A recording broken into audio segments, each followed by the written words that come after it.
Hello, hello, hello. Welcome, welcome. How's it Hello. going? Hello. This is exciting. This is exciting. Welcome to Base Live. Nick, it's so great to have you here today. Thank you. I'm so excited to be here. As you know, as soon as you reached out, I was like, yes, absolutely. No question. I love what you guys do. So it was a no-brainer for me.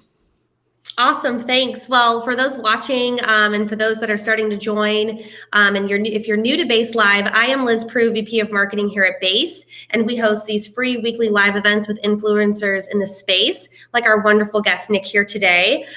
Today's topic is one that I have been so excited to discuss, and it is using authenticity to harness your personal brand.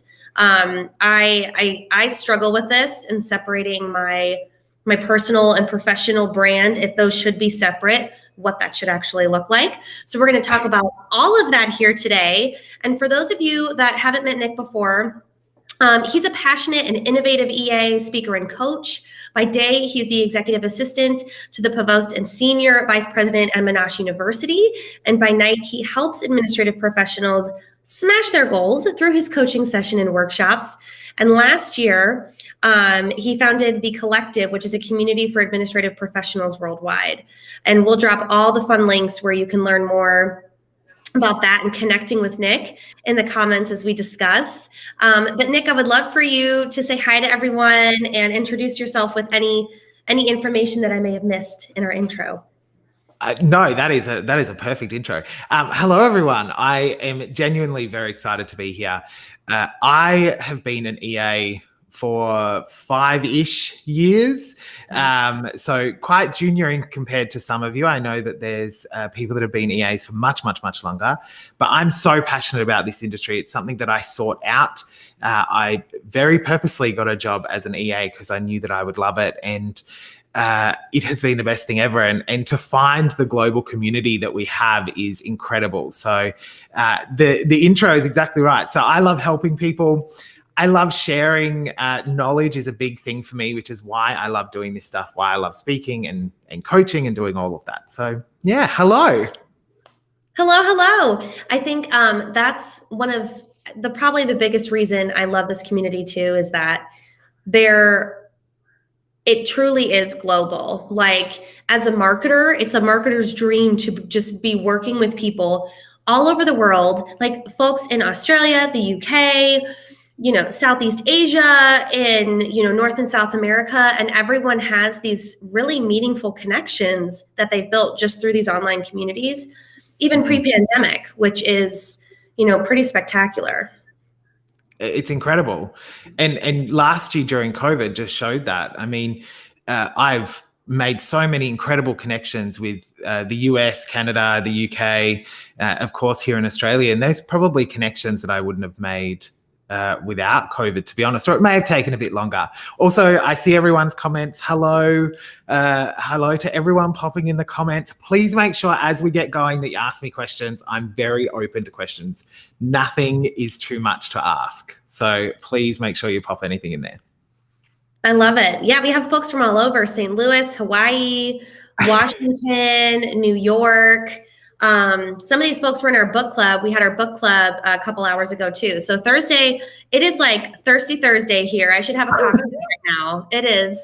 We are having fun here this Thursday. Brilliant. So before we really dive in, I would love to ask you to define what you think a personal brand is. Like, how do you define personal brand? So we can establish that before we really dive into like how you harness that, how you push that out, in the workplace and just in life. Yeah, absolutely. And I think it's a really important question because everyone defines personal branding as something different. So everyone that you hear talk about personal branding will have a slightly different take on it. So I'm happy to share mine. So mine, as you can probably tell, is rooted in authenticity. So it is about really shining a spotlight on those authentic parts of you that you want the world to see. That's it at a very kind of simple level. I probably am better off defining what it isn't for me. So it isn't just for executives or people that want a public profile or anything like that. That's not what it is. Everyone has a personal brand.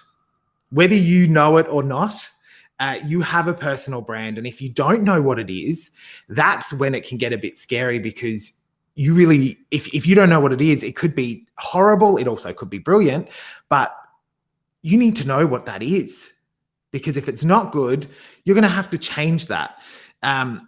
It's also not, so personal branding for me isn't about crafting a brand that you think will get you more success. That's not what it is. If you're doing that, you will run out of steam really quickly. So that's kind of a more simple version of what I believe, but really personal branding is rooted in authenticity. So you need to understand at a core level what your strengths are, what your weaknesses are, what are your passions, what are the things that really drive you, and then put that out into the world. And that's a big process, and it can be quite daunting, but that's what it is. And it's so true that it's just crucial to remain authentic. And I think that, I mean, I even struggle with that, with like, how much should I be on, whether that's in person or, at an event, on a live stream, or on social media. I think LinkedIn is something that is its own beast. Like, you see people posting every single day, and they're posting these very vulnerable, like deep, thought-provoking things. And I'm like, that's heavy. Like, I don't know if I can post that every day. I don't know if I do, like, I don't know that I have that much to say. You know what I mean? It's hard. I feel like I'd have to craft it. Like, does that fit my brand? Like, how do you, when it comes to social media, like, where do you start in navigating how you promote yourself? Because I feel like that's where a lot of us probably struggle. Yeah. And so I want to be very clear, regardless of whether or not you want to put your personal branding out onto social media or not, those things are very separate. So your personal brand that you develop and you use face-to-face or in emails or texts or however you communicate is one thing. Social media is another thing. Just because you don't want to do social media doesn't mean that you don't need a personal brand. So that's really important. Okay. So, but if you do want to go into social media and you want to start sharing more of yourself. So I started small. When I started really diving into the personal brand work, it was little things. So you see people that will post exactly their whole life story. And that's me at the moment. So I have a podcast that is essentially my childhood. And I'm very vulnerable on that, but I'm in a comfortable space to be able to do that. It has taken years of work for me to get to that point. So just because you see others on LinkedIn or Instagram or Facebook sharing their most vulnerable self doesn't mean that's what you have to do. Okay. So how I started is, first of all, you have to figure out what your brand is. So it's really sort of quietening yourself down, understanding what your strengths are, what your passions are. They're different things, your strengths and your passions. I want to make that very clear. They are different things. And then put it out in the world. I also like to focus on what your favorite personality trait is. So what's that thing that you love about yourself? So I look at those three things. I know I really want to help people in life. I know that I'm good at productivity, emotional intelligence, communication, and I'm funny and caring is my favorite personality trait. That's me. If you look at any of my social media, I'm sure that you will see aspects of that, but that's because I started small. So on LinkedIn in particular, a really cool way of controlling the message for you is LinkedIn articles. So being able to write on a subject that you're an expert on and putting it out there in a written form, nice and easy. I mean, it's still really, really tough to put yourself out there, but it's in a controlled way. You know what you're putting out there. It's nice and easy. Whereas, say this, Liz, what you and I are doing now, this is completely uncontrolled. This is I wouldn't expect anyone to do a live like this if they're just first discovering their personal brand to talk on it, because you say what you're going to say. So you've got to find a way of controlling it, but starting small. So doing a LinkedIn article, finding thought leaders in your area is also really important. So for me, productivity, emotional intelligence, you better believe I'm going to other people in our community that are incredible at productivity, but I'm also looking at incredible leaders like Brené Brown and sharing her work or commenting on her work or liking her stuff. That's all you need to do. It's baby steps, and you just build it up and build it up and build it up. It's funny you say, think about your favorite personality trait. And I want you guys to drop in the comments if you felt this way too. The first thing I feel is like, what? Like, I'm not going to think about myself. Like, I feel so selfish. And it's like, why does it feel selfish to honor myself and like think about, what I value in myself? And I think as humans, and particularly work professionals, like, we don't think about that. We think about it turns more to validation. Like, how can I get validated for the work that I'm doing? And that provides worth, which it should not be the case. We all know that, but we still tend to function that way, And it's interesting. So when I first got introduced, quote unquote, to the world of branding, personal branding, it was actually via my work, and we had a brand consultant come in because they wanted us to do a bit more work around social media. And she made me write down, it wasn't my personality trait, but she made me write down all the things that I'm good at. I was like, I can't do that. I don't know what I'm good. What do you mean? What am I good at? I can't do that. That, first of all, isn't that incredibly sort of self-centered? And I felt almost like a bit of an idiot doing it. Like, I can't do that. And we have to remember that our brains are hardwired to think negatively about ourselves, just generally. From what we see in the world, it's very hard for us to pull out the positives of ourselves, right? So even when I verbally say this to you about my personality traits being funny and caring, I mean, that sounds arrogant. I hear it and I think, oh, that sounds arrogant, but it isn't. They are the things that I go, I'm really proud that I have those qualities, and I want the world to know that I have those qualities. Do you think social media makes that harder? Like, or perpetuates that thinking more? Yeah, because what you have is you have influencers that, and I use the word influencers in a way of very much those kind of LA style influencers, you know what I mean? The ones that have the perfect pictures, the perfect body, the perfect smile, all of that. By the way, just to interrupt, you will hear my dog walking around the house, and potentially there may be a bark or two. Just go with it. He's just saying. We need a cameo from, what's your dog's name? So his name's Max. He's a miniature Dachshund, little sausage dog. He's very cute. He's just walking around at the moment. So if he comes near me, I'll pick him up. Anywho, so yes, I do think that social media can make it harder. However, this is where you need to curate your feed in your social media. So if you're following people that don't make you feel good, get rid of it. Mm-hmm. So I do this thing, and I've kind of stolen this from Marie Kondo, but I have a Marie Kondo rule for people and pages and accounts that I follow. If they're not bringing me joy, thank you so much. Yeah. I love that. Yeah. Why do it? So my Instagram, for example, so I'm on Instagram all the time. They're accounts that I love, that I really love to follow, that I find inspiration in. They're my kind of people. I can share myself and not feel judged. That's what you can find. And look, I get it. On LinkedIn, this is a different kettle of fish because you've got your colleagues on there. So this is why I'm saying with personal branding to start small. So start within your teams, start within your friend group. And to go back to something that you said at the beginning, Liz, I don't think that we should have any more than one personal brand. And that brand should encompass your whole being. Okay? Otherwise, it's too exhausting. Who's got the energy? I don't. Well, it's like, it's so true, because then it becomes work, and then you get stressed, like you're not fulfilling that, which defeats the whole purpose, and it kind of, I want to talk about a comment here from Wendy from YouTube.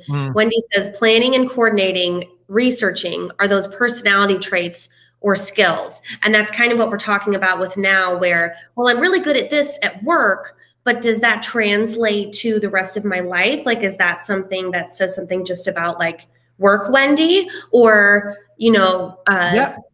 all of Wendy? So those three things, if we look at those, so planning, coordinating, and researching, they are not work-specific traits or strengths. I look at those as strengths. What I would say is her a good personality trait is that she's organized. Would be if you wanted to translate that into a personal trait. But my friends, they love her parties. That's brilliant. So I think that they are to encompass you all. It is not a work trait. So if you look at me, productivity, that's not a work trait. And I know that some of you are going to go, huh, what? But it's not. I'm very productive in my life. I talk about the hour of power all the time. I do an hour of power every day where I lock myself, do my work in that hour. On the weekend, that means I'm doing housework for the hour, or I'm doing my personal emails. We have to stop thinking about different versions of ourselves, because what we end up doing is cheating people out of the true version of ourselves. So the people at work don't get to see the whole you, because you're only showing them what you feel is appropriate for work. And that can be hard. Now, I'm a very loud, funny person, and I work in an academic setting. You can imagine that does not, it doesn't, I don't think anybody would imagine that to work incredibly well, but it does, because I know when to take my foot off the accelerator. Self-awareness. That's yeah, it's huge. Yeah. But yeah, and that's it. And so when it comes to merging those two, so merging your home and your work, it is literally just about taking your foot off the accelerator. So saying, actually, I probably shouldn't say this exact thing, but I can still talk about it. So I will often, if someone asks me how my weekend is on a Monday, I will tell them how my weekend was. It was excellent. My husband and I took our dog for a big walk. We live in Caulfield. We went and did this. Mm-hmm. Whereas some people who really want to keep their personal stuff separate, which is totally up to you, would say, oh, it was great. Thank you. How was yours? Right. It's more, it's a pleasantry versus, a real discussion. Yeah.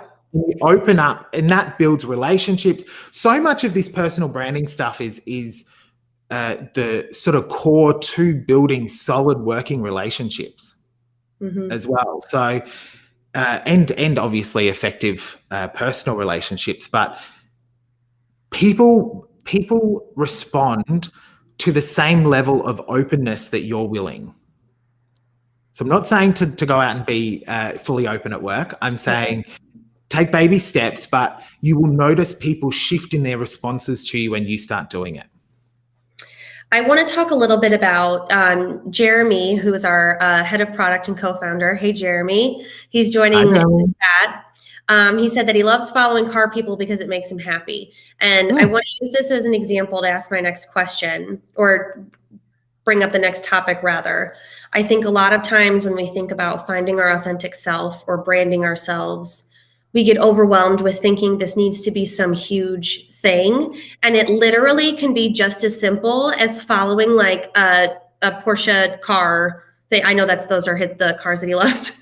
Following an account like that on Instagram. If that makes you happy and brings you joy, like I promise you, you will be amazed at how much of a better mood you'll be put in, like instantly, and how that can transcend. So I'd love for you to talk a little bit about like, just start, like you said earlier, starting small. Like you're just doing something really, really small and how that can it can grow from there.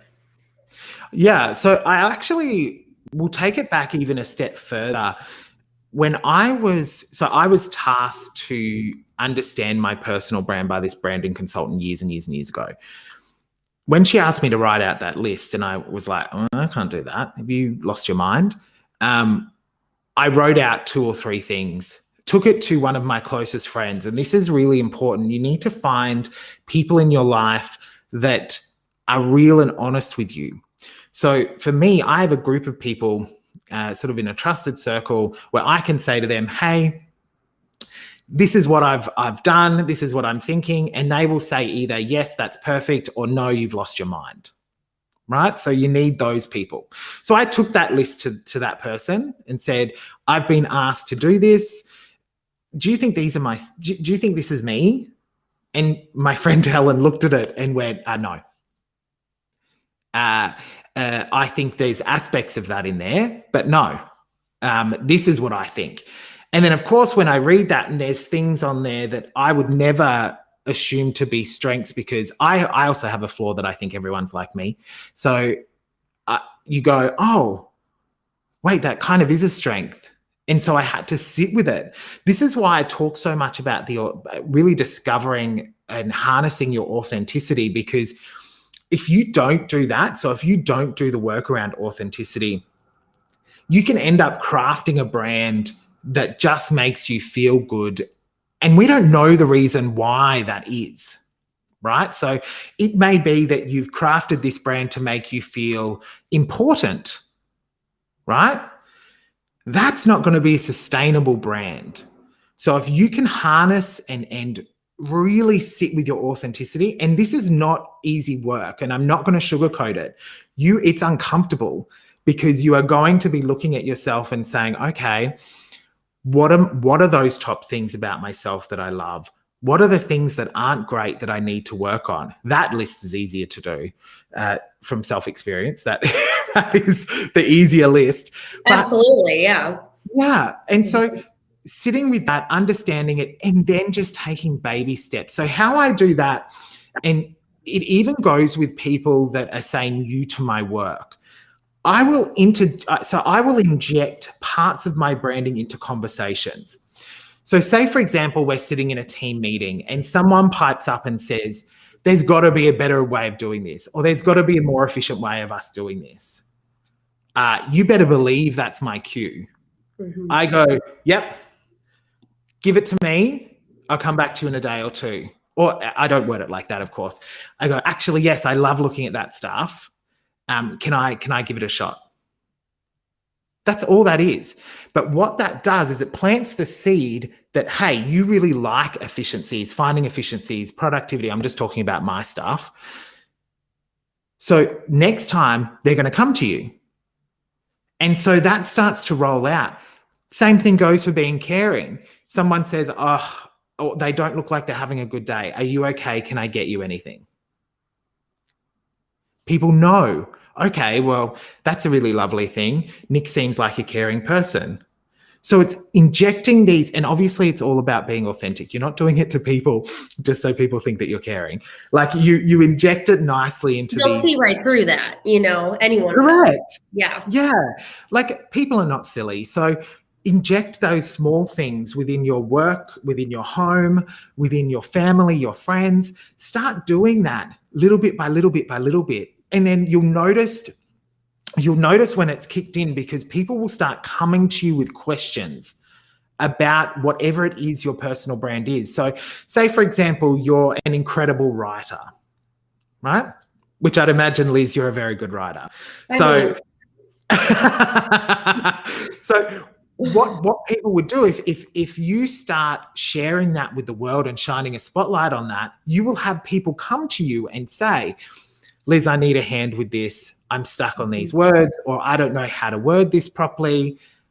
But if you didn't shine the spotlight on that, no one's going to know. Mm-hmm. So start it small, start making it bigger. And if you want to take it then into that social media world and you want to start sharing your knowledge, which I'm a huge believer of everyone sharing their knowledge. So if you have the confidence or the ability to share what you're learning, please do, because there are a ton of people that are too nervous to share their knowledge, too nervous to put a post on LinkedIn, who will learn from what you're doing. I don't care about followers or likes or views, or none of that bothers me. It is not something that interests me. I just care that one person is getting something out of what I'm doing. Mm-hmm. That's my golden rule. So if you're taking it into social media, I want you to have that golden rule as well, as long as one person is getting something out of this. But start small. I think, yeah, less pressure, less anxiety that way. I have we have a couple questions from folks that submitted our form before the event. So I wanted to, while we're getting to those, make sure you guys drop your keep dropping them in, your comments, questions in the chat as well. This one was submitted beforehand from Anonymous. And they said, I don't know how to not be authentic and have been told by others they admire or appreciate this quality, but my personal brand seems damaged by the perception of others. What do I do? How do I handle this? Yeah. And this is when, so authenticity and personal brand are essentially different things. So you can be incredibly authentic and still have no idea what your brand is. I just want to make that clear. I'm not saying that Anonymous, that is you, but people can do that. So your brand, if it's being tarnished by others, I mean, I'd need to know some more information around that to really sort of dive into it fully. But as long as you are staying strong, you're staying steady, you're sticking to your guns in that center of authenticity around what it is that you're good at, what you can bring to a company or to a family or to a husband or to a wife or whatever, as long as you're sticking to your guns on that, even if there's noise on either side, that's okay. I have people that don't like me that try and do various things because they're a number of reasons, but I don't care. I don't care if people don't like me. I'm sure that there's one or two people that are watching now going, oh, no, I could take or leave him. That's okay. That's totally fine. No, but it's true. Like, the world isn't designed for everyone to love everyone. Mm-hmm. I wish it was, but that's just not what it is. So it's okay.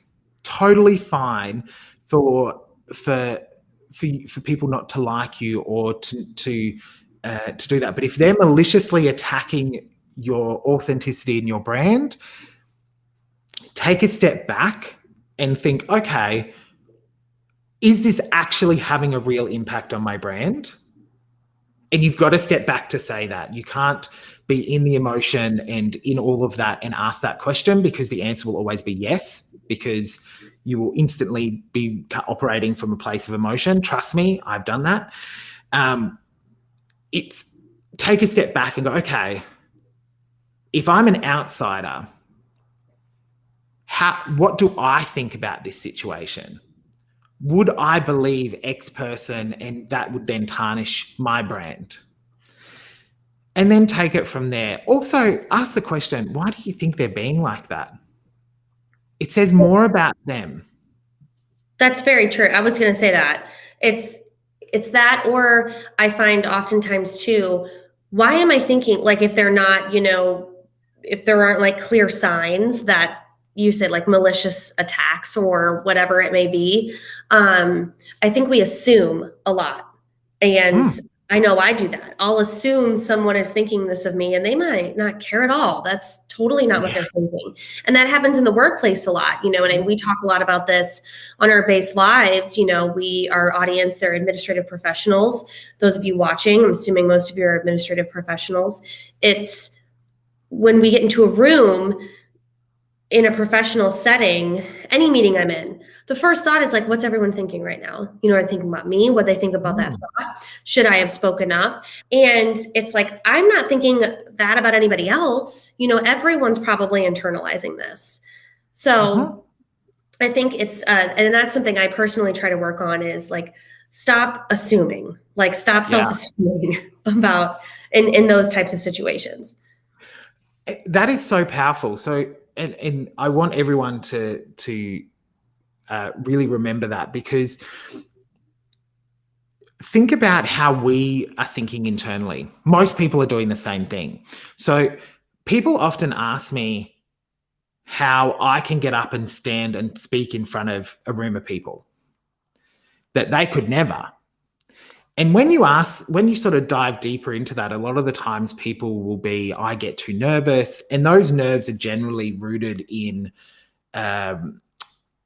what people are going to think of me. Am I going to say the wrong thing? Are they going to hate me? Do they think I'm going to be an idiot for standing up? You know, there's all those self-hating thoughts, right?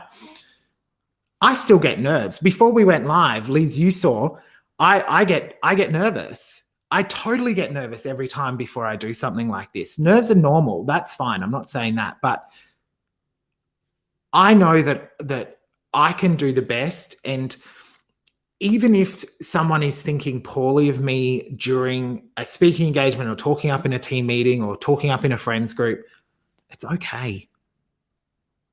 Like that, honestly, it is not a big deal. If people are maliciously coming for you, that is a different thing. And we need to dive into that a little deeper. But if you just think that everybody hates you for speaking up, remember, you wouldn't think like that. So you've got to try and wind yourself back from those internal comments. So a lot of folks in our community are professional development, as you know, is huge. It's, you know, ongoing education with skill, with self. How does finding your authentic self or your brand, like how do you equate that to working on those professional skills? Like how do those, I guess, do you look at a lot of that coaching as something that should be done like in parallel, or maybe go into how you personally approach that when you're working with people?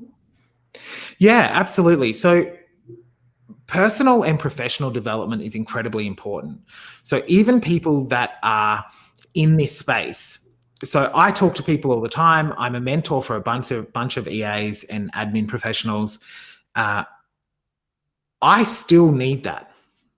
So I'm forever learning, and I think it's incredibly important to do so. When it comes to and we'll talk more about the authenticity side of things. When it comes to working on that and understanding it, it is, I believe it's quite important to have someone guide you through that. And it's not a guide you to the answer. It's someone to ask questions and to challenge your thoughts. So if you don't have that group of friends that I have, who will say, that's not you, and we definitely can't use that. That's what a coach can do, and challenge you and push you to go, well, no, what you've explained, there are these things. Have you looked at these things? And why do you feel like that? Why do you feel that's not a strength? And really dive deeper into that. So I think a lot of that work is quite important. My coaching clients, predominantly, it is around authenticity and personal branding. I do a bit on productivity, but that's my main group. And it's important to navigate that. And it's not long term, right? So you can have 3 or 4 sessions and get you set up, because all of this work is you. It's just good to have someone guide you. There are lots of people that have personal branding courses and webinars and all of this. I suggest that you see as many as you can. Because like I said at the beginning, everyone has a different version of this. And you need to find what works for you. So, for example, I've heard lots of people talk about personal branding on your appearance. So personal branding is your appearance. It's how you present yourself physically in a workplace. There's a few things. So I was raised by 2 women. I'm a very big feminist. So there are 2 answers that I have that sit behind that. The first one is that is usually only ever said to women, which is disgusting. And then there's the other thing that it's usually also women who feel like they have to present themselves in a certain way physically in a workplace. I think your personal brand is so much deeper than that. It is so much deeper because whatever you put on the outside, like I turn up to work, I wear chino pants and a business shirt. Am I the best dressed in the office? Never. Not even close. At the moment, I'm wearing a polo. Am I wearing some fancy business suit to present on here, presenting myself looking the best I've ever looked? No, because the content and who you are as a person is more important. But what I'm saying is, if you see a free online webinar or an online webinar that you want to see about personal brand, go in and watch it. Join it, because you can pick and choose different pieces of information from different people and make it your own. What I talk about worked incredibly well for me. It's also worked incredibly well for the people that I have worked with. Mostly, not everyone, but you can pick and choose. You can find all that different information, but keep seeking out those opportunities to learn. It's really important. And I think I love that you said, join any and all discussion on authenticity or finding your personal brand, because not one person is the same. And so there's always something new to learn and maybe something new that you can discover about yourself. And I find that I sometimes in those situations of like, oh, I can't go to something like that because once again, I'm automatically thinking like about what I should be doing and like what maybe I'm not doing. And then you get that thought that you're behind and you just want to push that thought out. And what, we really should be doing is just allowing ourselves to be vulnerable, to get our wheels spinning a little bit, or turning, not spinning. Spinning means you're like spiraling, right? Yeah. Get the wheels turning on, maybe what you should be prioritizing versus, getting that anxiety. So I love that piece of advice. And I think also when it comes to professional development, a lot of the times, particularly assistants and admin professionals, don't want to go and seek out opportunities for their own professional development in particular. And it's often that it's because they feel like they can't step away from their desk, or they're going to come back to a huge mountain of emails, or whatever it is, right? But what I always like to think is, okay, say, for example, your dream position comes up. Your new employer is not going to go, oh, wow, they stayed at work all the time, did all their emails, had perfect attendance, didn't go out of the office kind of thing. They're not going to think of that as, oh, that's incredible. They're going to look at the other person who's done all the professional and personal development, who is more emotionally sound and intelligently sound, I should say, not emotionally, but is able to have this set of skills that they've got and unlocked from professional development. It's why I do it. I have an incredibly busy 9-to-5 role. I wish it was 9 to 5. It's definitely not. But my day job, my Bruce Wayne job, is incredibly busy. It's constant. But I still take time out of my day to work on professional development. I attend conferences. I attend webinars. My boss knows, so it's 11 a.m. in Australia, or 11:43 a.m. in Australia at the moment, so it's the middle of my workday. My boss knows that I'm speaking at this because it's important to me. And because I told him that and how important it was, blah, blah, blah, he's fully behind it. So if you can put yourself first, it's only going to benefit you in the long run, which is a whole different topic. Yeah, I think that was going to be one of my next questions for you. So if someone that's watching now or going to watch the recording is at an organization where professional development isn't talked about a lot or isn't prioritized, I think that's when we just, we're like, well, I can't go to that because it's during work hours, or, like how would you recommend someone speaking to who they report to for the first time about this? Like, hey, I'm going to be offline in the middle of the day for the next hour or whatever, working on this specifically. I think a lot of times, we've had people say in the community here that they've gotten backlash from that, or the fear of backlash. So how would you advise on approaching that? So for me, how I've always approached it is from a place of actually pretty full-on authenticity. So for my boss, I will say to him, his name's Mark. I'll say, Mark, there's a conference coming up in October. They're talking predominantly on this. I feel it's really important to my role and to my personal and professional development. Are you comfortable with me going? And are you comfortable with paying? Are you comfortable with the company paying? And there are times where he's said, yes, perfect, go for it. There's also times where he's gone, I'm not sure. Most of the times it's been yes. But if you come at it from a place of really authenticity, so this is why I want to go, are you okay with me doing it? Rather than coming at from a place of, there's this, I've locked in, I'll be offline for this period as part of my professional development. You want to give people the opportunity to be involved in what it is that you're doing. So instead of it being this is what I'm going to do, it's, this is what I'm thinking of doing. What are your thoughts? Are you happy for me to go along?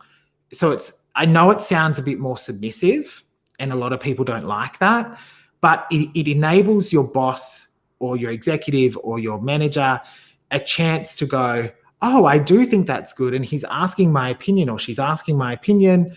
And it opens up the conversation a bit more. Now, if you're working for a company that does not rate professional development, so not talked about, nothing that happens there, you can still ask your boss.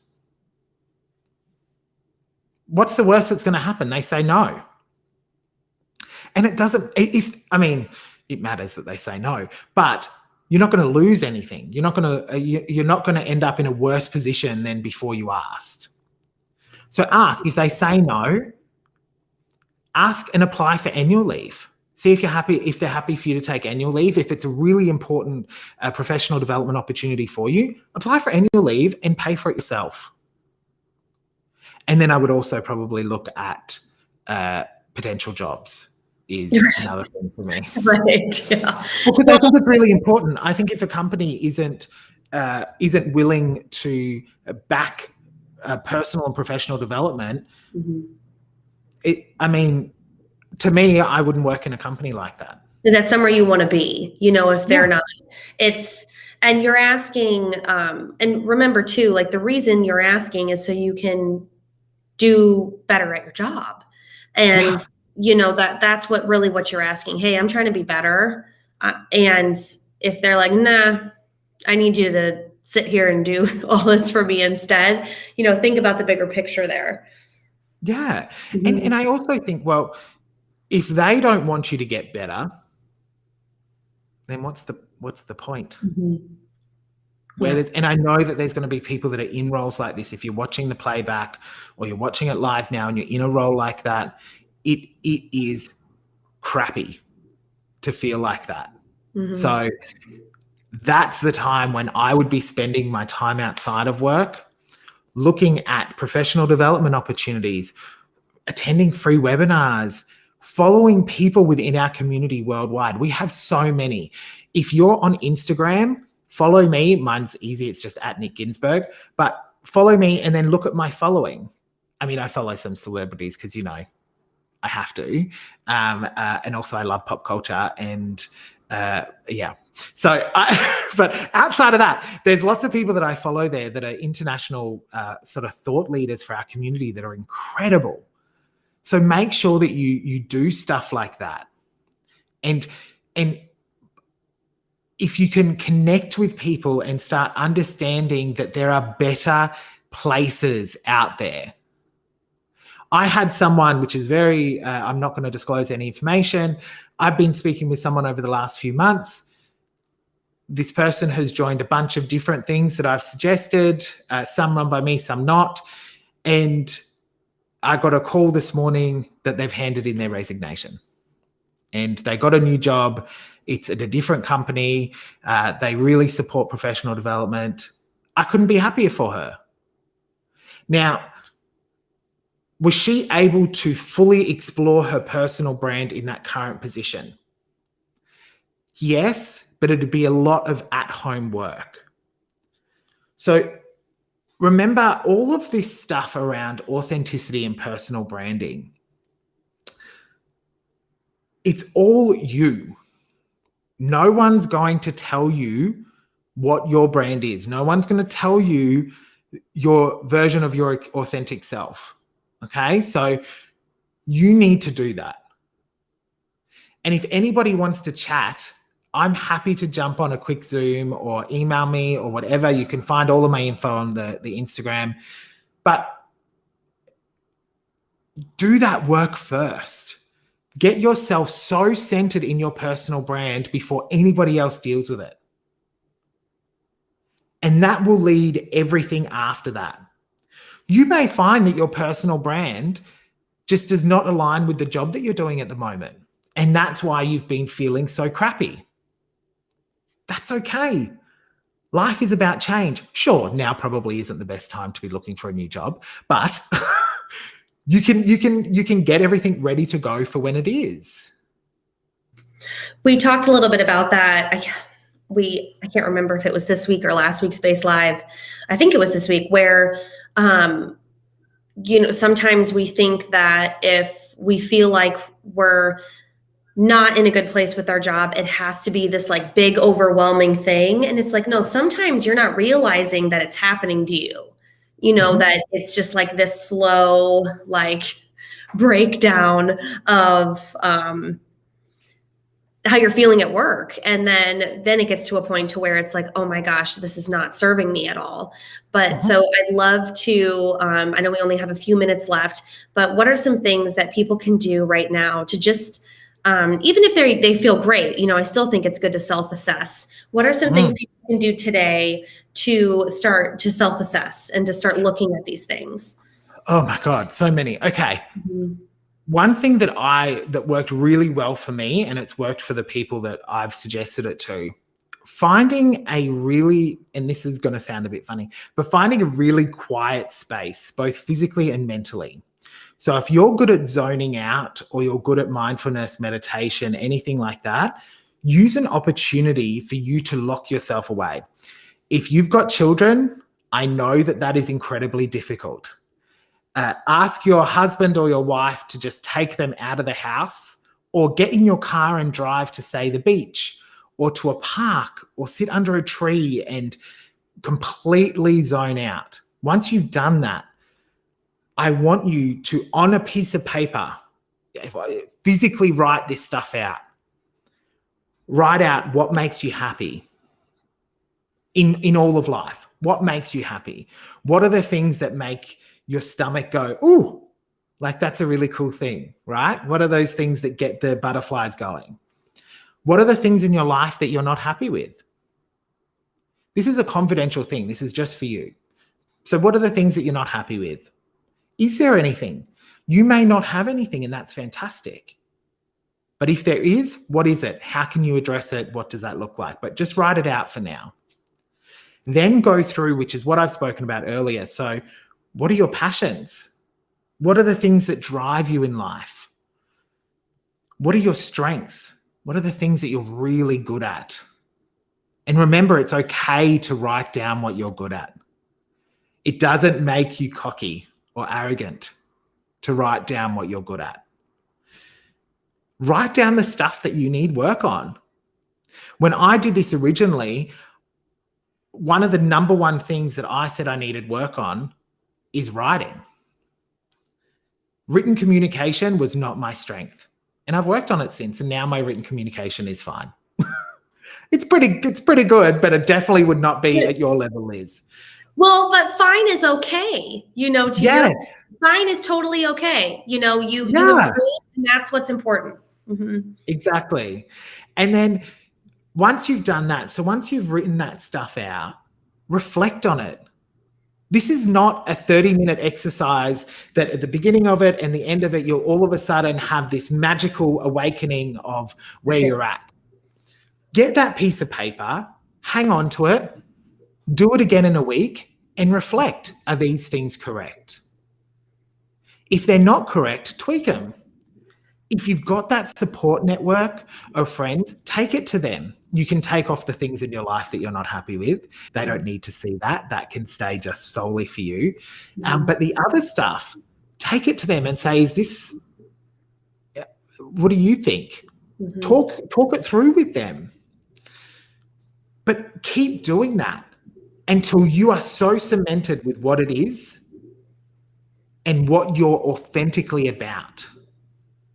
So to connect the dots, if you can think about what authentically makes you happy, what makes you unhappy, what are your non-negotiables, that steers everything else. So if you're solid in that, that will steer you into, that's the right job opportunity for me, or that's definitely not the right opportunity for me. You know what I mean? I've had people approach me for roles, and because I'm solid on on what I want and what are my negotiables and non-negotiables and all of that, I can say to them, thank you so much for approaching, but it's not for me. And feel good about it, and not wonder. Yeah. Remember, it's our life. It's your life. Where are you going? Like, we've got the steering wheel of life. Where are you going to go? That's your call, no one else's.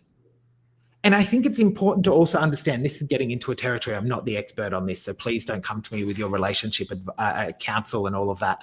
But my husband and I, we have a fantastic partnership. We've been together 10 years this year.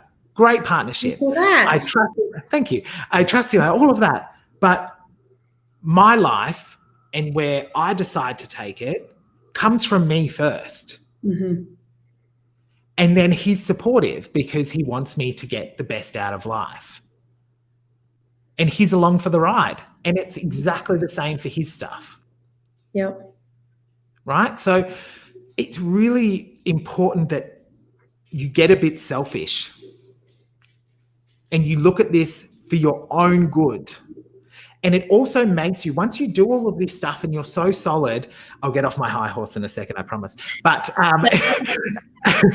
if you do all of this stuff and you're solid on it, you're a much better person in terms of being able to show your kids that's how life should be led. By authenticity, being who you are, that everyone's different and that's totally fine. You also can be much better around your friends because there's no fluff. You don't have to worry about how you're being portrayed because it's just you. And if they don't like you, totally fine. Bye-bye. I can't tell you how much of a difference it's made for me, and particularly in the last probably 6 years. 5-6 years has been a huge shift for me. I think that's great. And those are some fantastic tips on where to start. And what's great about that exercise too is that it's not, you don't have to feel like you're putting yourself out there for someone else. Like if you're not ready for a coach yet, or if you're not sure if that's what you need yet, it's just you doing that. And it's still just as valuable and really important. So I think that's a really good place to start. Appreciate you sharing that. And I know we only have like 2 minutes left, but I wanted to make sure that you could tell everyone where it's more like what obviously your expertise, you said, is more of this topic, but anything else that folks can engage with you on, or what your community offers, and we'll be sure to put links in the recap email as well. Awesome. So I have a bunch of stuff that I do, but the main thing, if you head to my website, which is just nickginsburg.com, that has everything on there. But I want to talk about the collective, and we've got a member of the collective that has been floating around in this chat. I've seen her. I'm not going to name and shame, but it's the collective is really an incredible group that I'm so grateful to have. I've dreamt of starting my own kind of admin network because I feel like there are so many out there. Everyone offers something slightly different.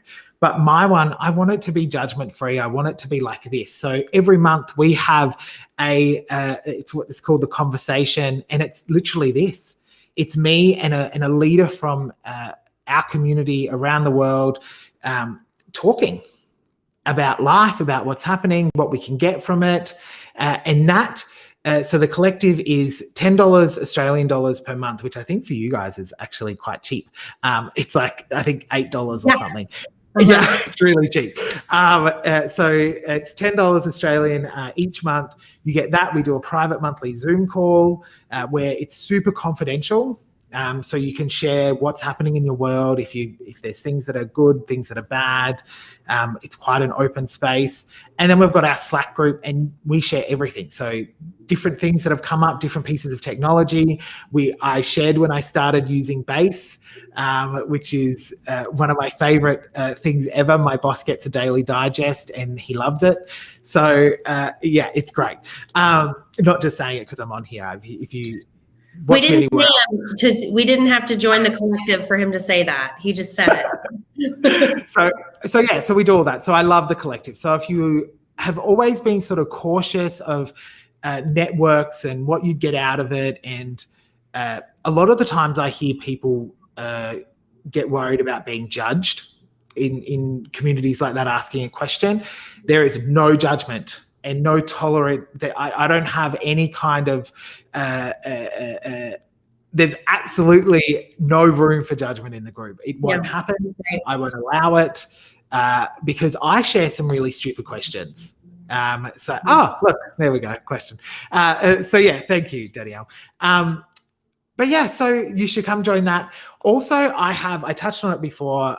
I do a lot of stuff on the personal side that is not work related at all. So I have a podcast called The Open Drive. You can listen to it on iTunes, Spotify, all of that stuff. It is about my life. So I was raised by two mums who both really struggled with mental health issues and addiction and whatnot. So I talk through that and childhood trauma and how that's impacted me as an adult and how it shaped me and all of that. It can be quite heavy, but I'm so proud of it. So that's out there, and I'm doing a lot of stuff on that now at the moment. So starting to speak more about that and creating your own path in life against sort of what life had designed for you. It's this whole thing of, well, I was raised by addicts with mental health issues, so therefore I should probably be an addict with mental health issues. And it's breaking that cycle and how that happens and what I did to create my own path. And so I do a lot of that as well. So that's me kind of in a nutshell. They're my two babies. Yeah. Well, we'd love to have you back here. This has been fantastic. Thank you all so much for joining and testing out this new time with us so we can better serve our folks over in Australia. Nick, we cannot thank you enough. And I'll be sure to put all of these links for you all in the recap email. I dropped them in the comments as well. And Nick, thank you so much again for joining us today. Thank you so much for having me. And thank you everyone for watching, and those watching the replay, thank you. I've loved seeing everyone's comments and questions. It's been great. Thank you for having me. Thanks.